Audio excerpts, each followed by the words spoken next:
Well, senior Hamas officials have released statements in response to the US president's comments. They say it's a recipe for creating chaos and tension in the region and that their people in Gaza won't allow these plans to pass. Hamas says what's required is an end to the occupation and aggression against its people, not their expulsion from their land. It goes on to say people in Gaza have thwarted displacement and deportation under bombardment for more than 15 months, and that they're rooted in their land and won't accept any schemes aimed at uprooting them from their homeland. Hani, let's first of all go to you. I mean, this is an extraordinary statement that we're hearing from President Donald Trump. It shocked pretty much everyone. What's been the reaction from people there in Gaza?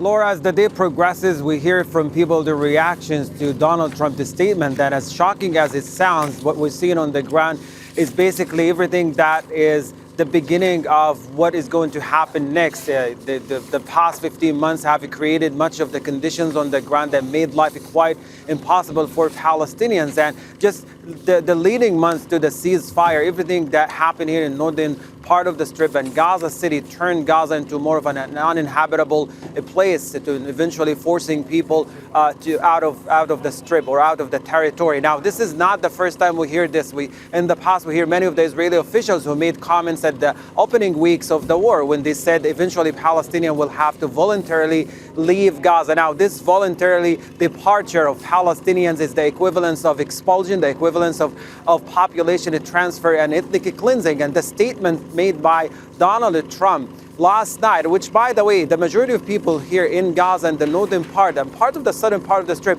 without electricity, without internet, so they did not watch it closely. They did not hear about it until this morning. It happens more in a vacuum. And people here, their priorities now is how to sustain their life here. They made their way back despite the destruction, the devastation that is caused to the homes, the infrastructure, the public facilities.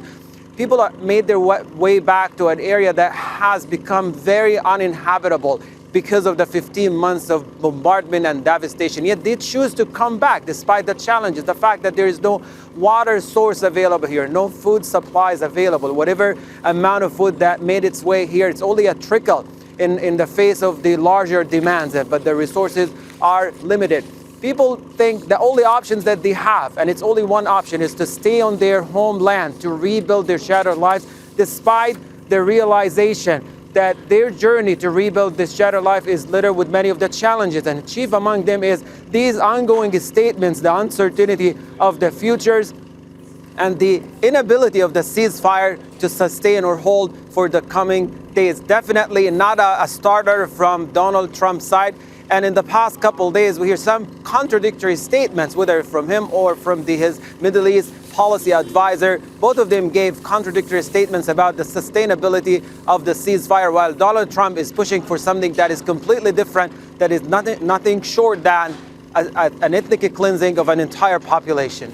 Hani, Trump described Gaza as a demolition site. As you say, people have been returning to the north there and they're returning to essentially nothing. But what are their plans, their hopes for rebuilding?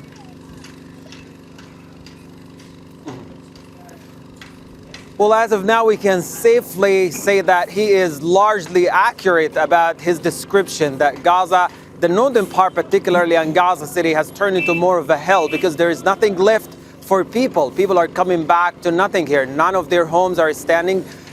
Remaining buildings that are still standing have been severely burned and damaged, and they are at risk of collapsing. So there is a security and safety risk now for people coming back here, particularly those who are trying to remove rubble from around many of these buildings and setting up their tents. They are in a range of dangers as soon as these buildings collapsing. But there's no water source as well. There are no food supplies available. The fact that there are no hospitals available here, making it very difficult, particularly for elderly, senior citizens, those with health issues, to come back to this area. But again, despite all of this, people are coming back. They choose to come back because they don't have any other options.